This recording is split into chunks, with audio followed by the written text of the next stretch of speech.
নমস্কার সম্মানীয় দর্শক মণ্ডলী।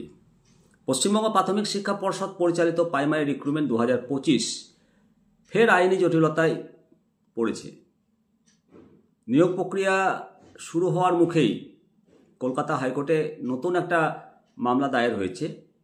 অ্যাডভোকেট রাবিয়া খাতুন এবং আলী হোসেন আলমগীরের নেতৃত্বে এই মামলাটা জরুরি ভিত্তিতে লিস্টেড হয়েছে। আজকে 25শে নভেম্বর এই মামলার শুনানি হতে চলেছে। তো এই মামলার যে মূল বিষয়বস্তু সেটা জেনে নিন।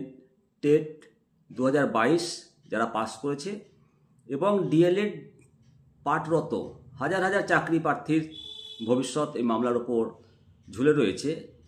মূলত ফল প্রকাশে দেরি এবং আবেদনের সময়সীমা শেষ হয়ে আসার কারণে এরকম একটা পরিস্থিতির সৃষ্টি হয়েছে বলে মনে করা হচ্ছে।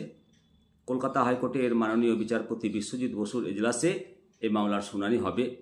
মামলাকারীদের আইনজীবীরা 24শে নভেম্বর আদালতের কাছে আর্জেন্ট মোশনে শুনানির আবেদন জানিয়েছিল এবং সেটা আদালত মঞ্জুর করেছে।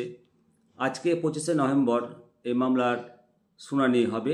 বিবাদী পক্ষ West Bengal board of primary education এবং এনসিটি।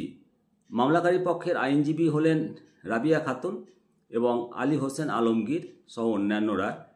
এই রিট পিটিশন দায়ের করেছে মূলত সেই সমস্ত চাকরি প্রার্থীরা যারা 2022 সালে টেট পরীক্ষা পাশ করেছেন এবং ডিএলএড কোর্সে ভর্তি হয়েছিলেন। তাদের যে সমস্যাগুলো সেগুলো আপনাদেরকে জানায়। মূলত নিয়ম অনুযায়ী West Bengal board of primary এডুকেশনের অধীনস্থ কলেজগুলোতে তাদের 2 বছরের কোর্সটি 30শে জুন 2025-এর মধ্যে শেষ হওয়ার কথা ছিল। পরীক্ষার্থীরা ইতিমধ্যে তারা ফাইনাল পরীক্ষায় অংশগ্রহণ করেছিলেন অ্যাপিয়ার্ড ক্যান্ডিডেট, কিন্তু পর্ষদ এখনও পর্যন্ত তাদের চূড়ান্ত ফলাফল বা মার্কশিট সার্টিফিকেট প্রদান করেনি।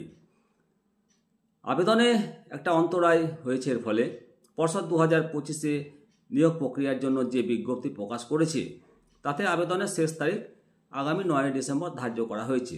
হাতে সার্টিফিকেট এবং রেজাল্ট না থাকায় এই প্রার্থীরা নিয়োগ প্রক্রিয়াতে অংশগ্রহণ করতে তারা পারছে না। আদালতে জমা দেওয়া রিট পিটিশনে মামলাকারীদের বেশ কিছু জোরালো আইনি যুক্তি তারা তুলে ধরেছে।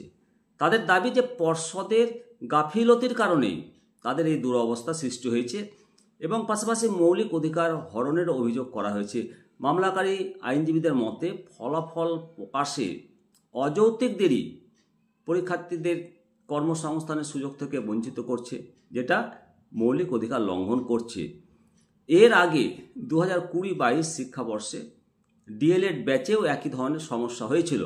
সেই সময় সুপ্রিম কোর্টের নির্দেশে দীর্ঘ আইনি লড়াইয়ের পর তারা নিয়োগ প্রক্রিয়ায় বসার সুযোগ পেয়েছিলেন।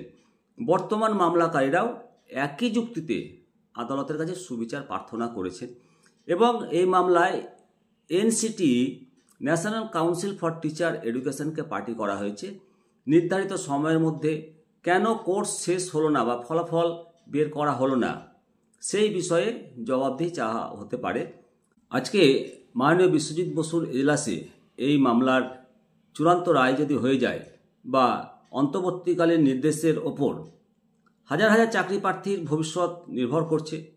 পর্ষদ যদি ফলাফল প্রকাশে তৎপর না হয় তবে হয়তো আদালত পরীক্ষার্থীদের প্রফেশনাল সুযোগ দেওয়ার নির্দেশ দিতে পারে।